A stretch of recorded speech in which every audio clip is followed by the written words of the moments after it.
Vítajte pri ďalšom videu facebookovej stránky jailbreak.sk.cz, kde si ukážeme zo pár tweakov, ktoré vylepšia váš iDevice. Bude sa jednať o aplikácie, ktoré vám zjednodušia a vylepšia ovládanie vášho jablčkového miláčika, ale aj tweaky, ktoré vám vylepšia jeho vzhľad. Povieme si o tweakoch Local App Store, Icon Renamer, 5 Icon Switcher a Kill Background. Začneme tweakom Local App Store. Jedná sa o jeden z najrozšírenejších tweakov pre používateľov, ktorí si radi na svojom zariadení zahrajú nejakú tú hru. Tento Cydia tweak vám pri jeho použití pridá in-game peniaze použitím fake hackerského účtu do App Store. No pozor, tento tweak funguje na väčšinu hier, no nie na všetky. Poďme si ukázať, ako funguje. Na vašom zariadení prejdeme do nastavení. V rozšíreniach od Cydia, čiže Extensions, si vyhľadáme položku Local App Store. Všimneme si, že sa tu nachádzajú dve možnosti zapnutia a vypnutia služby. Pre správne fungovanie tohto tweaku musia byť obidve zapnuté. Na demonštráciu tohto tweaku použijeme hru Hill Climb Racing.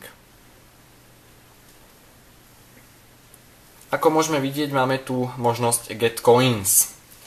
Vybereme si z nasledovných ponúk, ktoré si želáme, a spýta sa nás App Store, či si prajeme zakúpiť danú položku.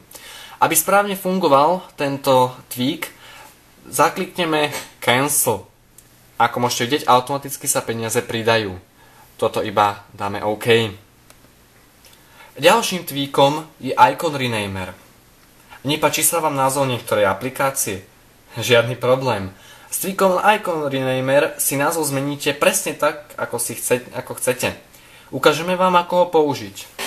Všetci poznáme, ako sa vymazávajú aplikácie na iOS zariadeniach podržaním prstu na danej aplikácii.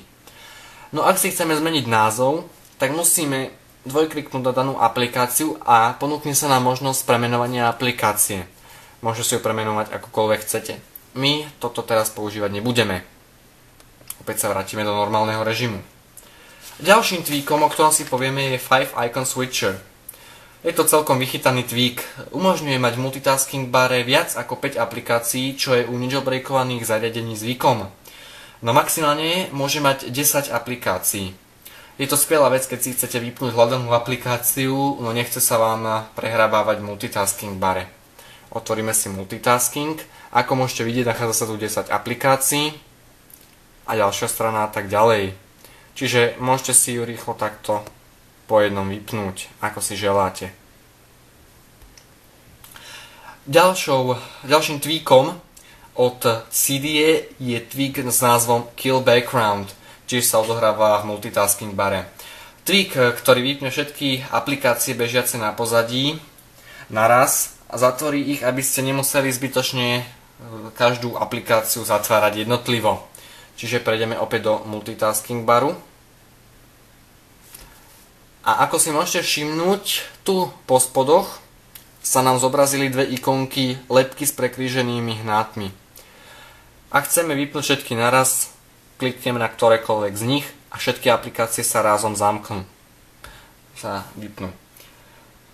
To bolo na dnes všetko. Ďakujeme za sledovanie a prosíme vás v komentoch na našej facebookovej stránke, aby ste zanechali komentár, čo by ste si prijali v ďalšom videu. Či sa jedná o ďalšie tweaky, poprípade nejakú recenziu na niečo. www.facebook.com/jailbreak.sk.cz. Ďakujeme vám za pozornosť a príjemný zvyšok večera.